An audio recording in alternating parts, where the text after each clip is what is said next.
My name is Mohammad Bilal and you are watching my YouTube channel Bilal Science Academy. तो जैसा कि आप सब जानते हैं कि हमारा सेशन चल रहा है सेंटेंसेस के हवाले से।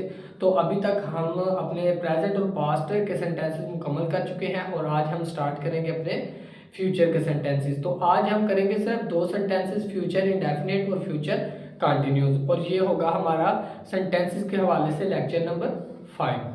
तो वीडियो मुकम्मल वॉच करें ताकि आपको सेंटेंसेस की समझ आ जाए और ये आपके लिए बहुत ही फ़ायदे की बात है। तो स्टार्ट करते हैं। तो आज का हमारा लेक्चर है future indefinite.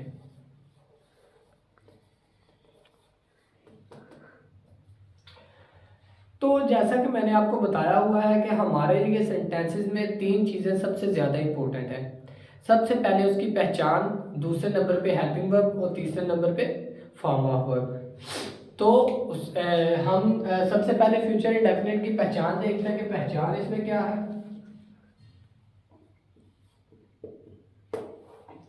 Future indefinite, future का वर्ड आपने सुना होगा, ये इस्तेमाल होता है मुस्तकबिल के लिए। तो फ्यूचर इंडेफिनिट से आपको अंदाज़ा हो जाना चाहिए कि फ्यूचर इंडेफिनिट में हमेशा हम मुस्तकबिल की बात करेंगे। तो इसकी पहचान क्या है? फिक्रों के आखिर में आएगा गा, गी, गे वगैरह, ये फिक्रात के आखिर में आएगा क्योंकि हमेशा हम बात करेंगे जो गुजरी हुई है, जो मतलब आने वाली है फ्यूचर की। तो ये होगी हमारी पहचान। दूसरे नंबर पे हम देखते हैं इसमें हेल्पिंग वर्ब हमारे पास कौन सा है। तो हेल्पिंग वर्ब इसमें हम दो इस्तेमाल करेंगे, एक होगा विल और दूसरा होगा शैल। एक है शैल, एक है विल। तो उम्मीद करता हूँ कि आपने अपने रजिस्टर अपने पास रखा ताकि आप नोट कर सकें। मैं आपको बहुत ही ज़रूरी बात इस हवाले से बताने जा रहा हूँ, शैल और विल के हवाले से। तो विल हम इस्तेमाल करेंगे सिंगुलर के साथ, ही, शी, इट और सिंगुलर किसी भी नेम के साथ। और शैल हम इस्तेमाल करेंगे सिर्फ और सिर्फ आई और वी के साथ। आई वी के साथ हम शैल इस्तेमाल करेंगे, बाकी सब के साथ हम विल इस्तेमाल करेंगे। ये बहुत ही ज़रूरी बात है, आप इसको नोटिस करके हाईलाइट करें कि हम आई और वी के साथ शैल इस्तेमाल करेंगे, बाकी सब के साथ विल इस्तेमाल करेंगे। और एक और कंडीशन यहाँ पे अप्लाई होती है, आई और वी के साथ हम विल इस्तेमाल करेंगे उस फिक्रे में जिसमें जोर दिया गया हो। जिस फिक्रे में जोर दिया गया हो किसी काम पर, उसमें हम आई और वी के साथ विल भी इस्तेमाल कर सकते हैं। तो अब हम देखते हैं form of verb. Form of verb आपको मैं एक और बात बता दूं, शैल और विल, जहां पे ये दो वर्ड आप इस्तेमाल करेंगे विल और शैल, वहां पे हमेशा आपने वर्ब की पहली फॉर्म इस्तेमाल करनी है। तो यहाँ पे हम क्या इस्तेमाल करेंगे? First form of verb. तो क्या है हमारे पास? Future indefinite. पहचान क्या है? गागी के मतलब फ्यूचर की बात होगी, मैं करूँगा, करूँगी या होगा, होगी। तो दूसरे नंबर पे हम देखते हैं हेल्पिंग वर्ब। तो हेल्पिंग वर्ब इसमें हमारे पास है शैल और विल। और तीसरे नंबर पे हमारे पास फॉर्म ऑफ वर्ब कितनी है? फर्स्ट।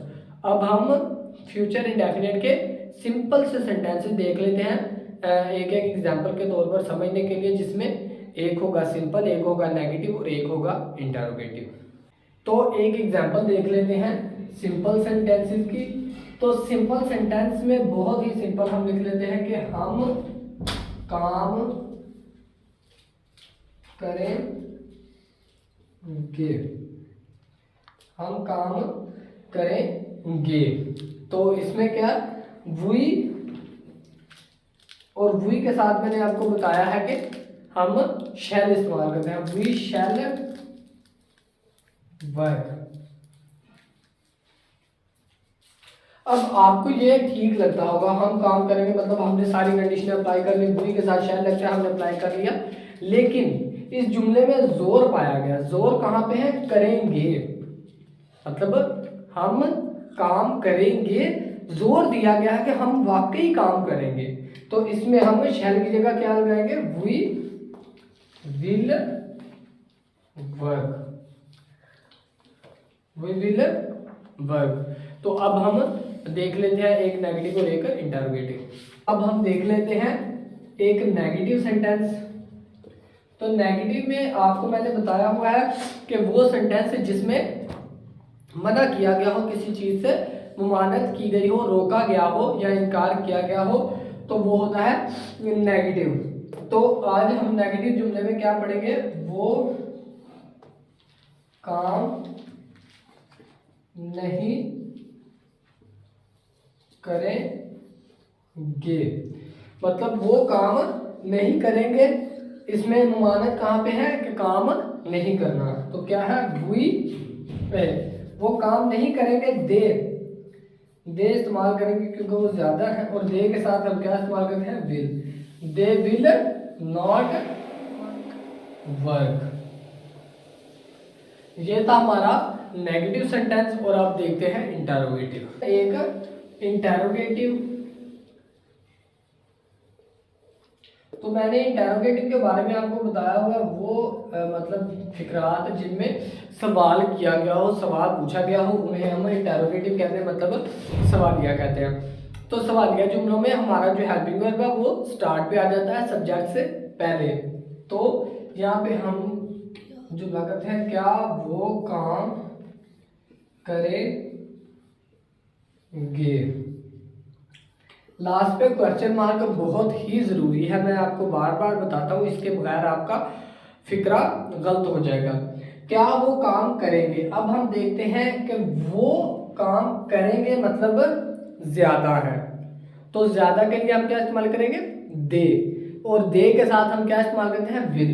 तो जो विल है वो स्टार्ट पे आ जाएगा, विल दे, और first form of verb work, will they work. तो ये थे हमारे फ्यूचर इंडेफिनेट के कुछ फिक्रात, जिनमें हमने सिंपल किया, नेगेटिव किया, इंटेरोगेटिव किया। और अगर हम इंटेरोगेटिव नेगेटिव को मर्ज करें, मतलब क्या वो काम नहीं करेंगे, तो हमारा नॉट आ जाएगा कहाँ पे, विल दे नॉट वर्क। मतलब फर्क सिर्फ कितना आएगा, नॉट में आएगा, will not shall not.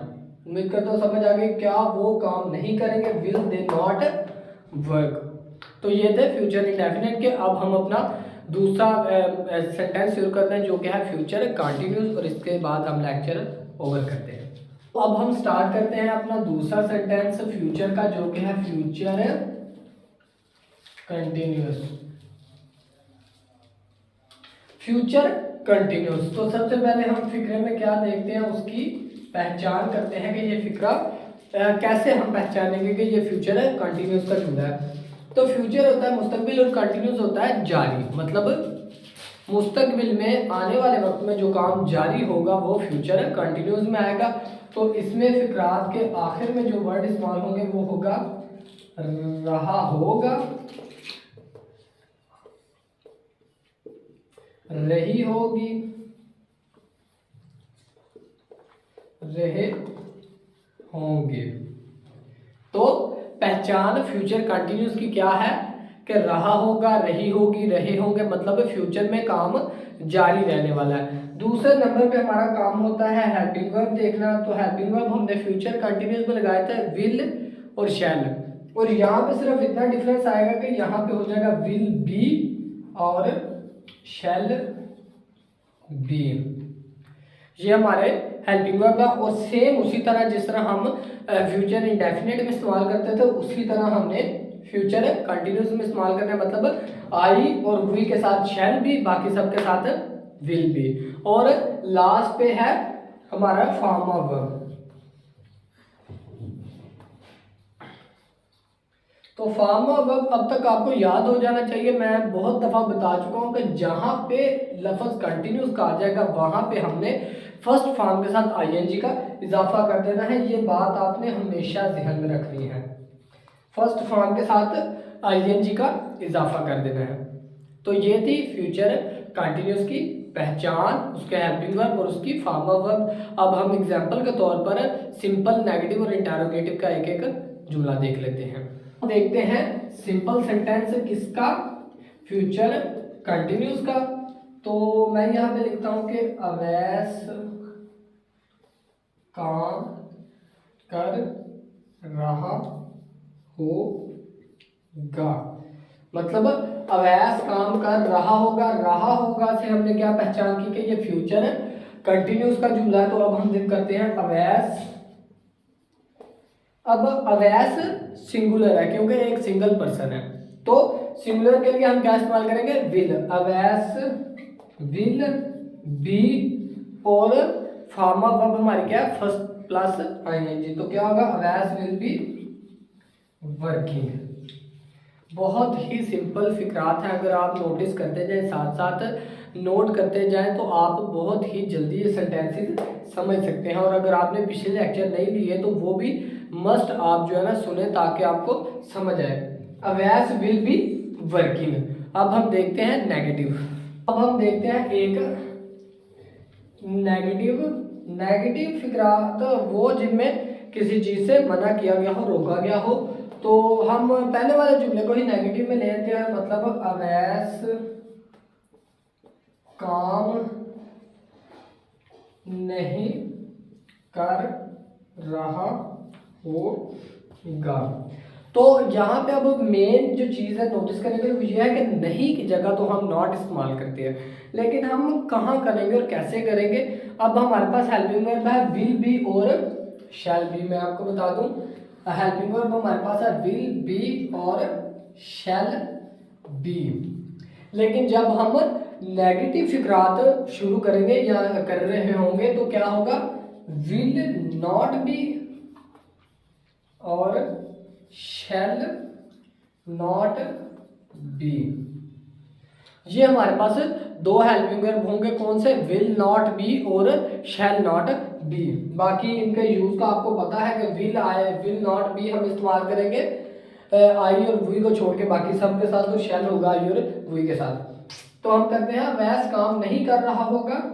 Awais चूंकि सिंगुलर है तो इसके साथ आएगा will. Awais will not be working का तो आपको पता है कि फर्स्ट फॉर्म प्लस आईएनजी कर देनी है। ये था नेगेटिव। और आप देखते हैं लास्ट सेंटेंस इंटरोगेटिव। तो लास्ट में हम देखते हैं इंटरोगेटिव। तो इंटरोगेटिव के हवाले से मैंने आपको बताया हुआ है कि वो सवाल फिक्रे जिनमें सवाल पूछा गया हो। तो यहाँ पे हम आज ये वाला सवाल पूछ लेते हैं कि क्या मैं काम कर रहा हूँगा, मतलब मैंने खुद से ही सवाल पूछ लिया या मैंने किसी और से सवाल पूछा है। क्या सवाल पूछा है कि क्या मैं काम कर रहा होऊंगा, मतलब फ्यूचर की मैं बात कर रहा हूँ कि क्या मैं काम कर रहा होऊंगा। यहाँ पे रहा होऊंगा से हमने क्या पता किया कि ये है फ्यूचर कंटिन्यूस। और इंटरोगेटिव में मैंने बताया जो हमारे पास हेल्पिंग वर्ब बना, अभी हमारे पास हेल्पिंग वर्ब चल रहे हैं शैल बी और विल बी, वो दोनों स्टार्ट पे आ जाएंगे। लेकिन शैल बी और विल बी दोनों स्टार्ट पे नहीं आएंगे, सब्जेक्ट से पहले आएगा शैल या विल, और जो बी होगा वो सब्जेक्ट के बाद आएगा। तो हम कहते हैं क्या मैं काम कर रहा हूँ, शैल मतलब आई है, मैं पर्सनल प्रोनाउन यूज कर रहा हूँ तो ये आएगा शैल आई बी वर्किंग, मतलब क्या मैं काम कर रहा होऊंगा। और इसमें क्वेश्चन मार्क बहुत ज़रूरी है, मैं आपको बार बार बताता हूँ, इस चीज़ का आपने खास ख्याल रखना है। तो ये था हमारा आज का लेक्चर जिसमें हमने पढ़े हैं फ्यूचर के दो सेंटेंसेस, फ्यूचर इंडेफिनिट और फ्यूचर कंटिन्यूस। बाकी के दो रह गए हैं, वो हम कल वाले लेक्चर में करके तो ये सेशन मुकम्मल करेंगे। Thank you so much for watching. और हमारे चैनल को सब्सक्राइब करें और साथ साथ हमारे चैनल को रोज़ विजिट करें ताकि आप ज़्यादा से ज़्यादा इन्फॉर्मेशन हासिल कर सकें। Thank you so much.